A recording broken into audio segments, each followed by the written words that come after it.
નમસ્કાર દોસ્તો, મારી આ સુપરસ્ટાર ચેનલ સુપરસ્ટાર દેશ પ્રેમી ચેનલમાં તમારું સ્વાગત છે.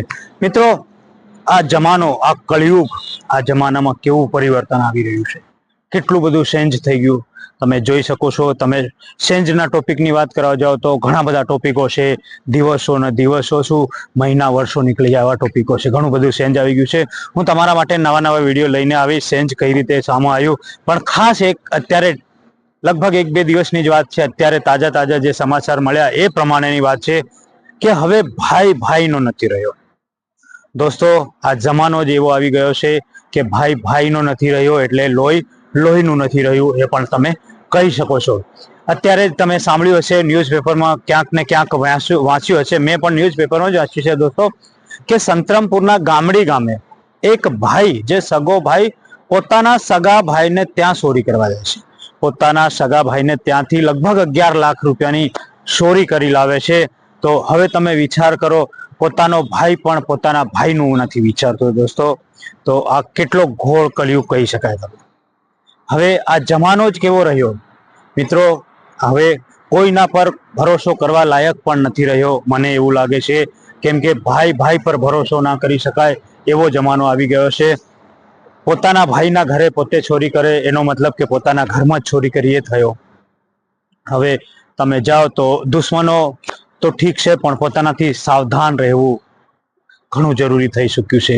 અને ખાસ કરીને કહેવત છે એ પ્રમાણે કે તમે પારકાને તો અંધારામાં પણ ઓળખી શકો છો, તમે પારકાને અંધારામાં પણ ઓળખી શકો છો, પણ જો તમે પોતાના જ તમારી સાથે દગો કરી જાય યા પોતાના જ તમારા ઘર ચોરી કરી જાય તો તમે અજવાળામાં પણ એને નથી ઓળખી શકતા દોસ્તો. એવી જ રીતે દોસ્તો, હવે તમે ઘણા વખત એક ભાઈ પાસે કંઈક ને કંઈક મદદ માંગશો તે તમને ભાઈની પણ આશા નહીં રાખવા બરાબર જ છે દોસ્તો. કેમ કે ભાઈ પણ આપણી હેલ્પ કરવા માટે તૈયાર નથી. જો તમારા સુખના દિવસો હશે, તમારા સારા દિવસો હશે તો આખું ગામ ભેગું થશે, પણ જો તમને કંઈક તકલીફ પડશે તો તમારા ભાઈ પણ તમારા જોડે નથી રહેતા દોસ્તો.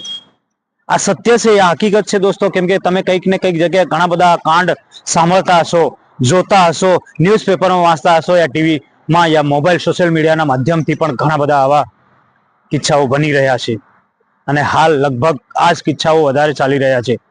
તમે કોઈક ભાઈએ ભાઈ સાથે દગો કર્યો, કોઈક પુત્રએ બાપ સાથે દગો કર્યો, આવું બધા કિસ્સાઓ રોજના રોજ નવા નવા તમને જોવા મળે છે.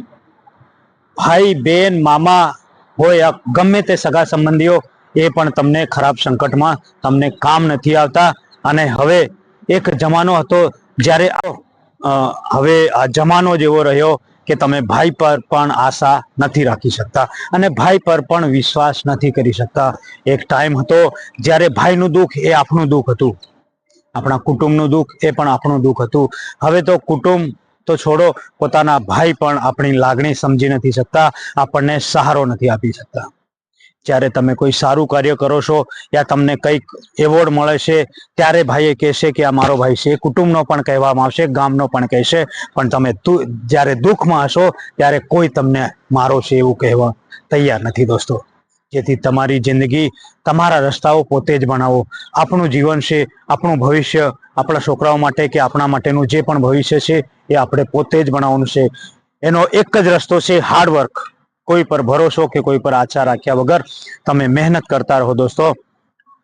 બસ, કેમ કે આ જમાનો જ એવો ચાલી રહ્યો છે કે પોતે પોતાનો સ્વાર્થ માટે જ લોકો કાર્ય કરે છે, પોતાનું જ સારું ઈચ્છે છે. ભાઈ પણ કંઈક તરક્કી કરતો હોય તો પણ એમના પોતે, બીજા તો ઠીક છે, પણ પોતાના ભાઈઓ દુઃખી થતા હોય છે. ભાઈની બરબાદી પર ભાઈઓ ખુશ પણ થતા હોય છે દોસ્તો. આવું પણ ચાલી રહ્યું છે. હા, દરેક ભાઈઓની વાત નથી, કોઈક 100 યા 1000માં એક ભાઈ સારો પણ હશે. એકાદ ભાઈ, ભાઈનું દુઃખ એનાથી સહન ના થાય એવા પણ ભાઈઓ છે, આ કળિયુગમાં પણ છે મિત્રો. પણ તમે સગા સંબંધીઓની, મામા, ફોઈ, ભાણેજ, બેન, દરેક બાબતની તમે આશા રાખતા હોય અને જો તમને એવું હોય કે મારા સંકટમાં આ કામ આવશે, તો એ વ્યર્થ છે, એ નકામું છે.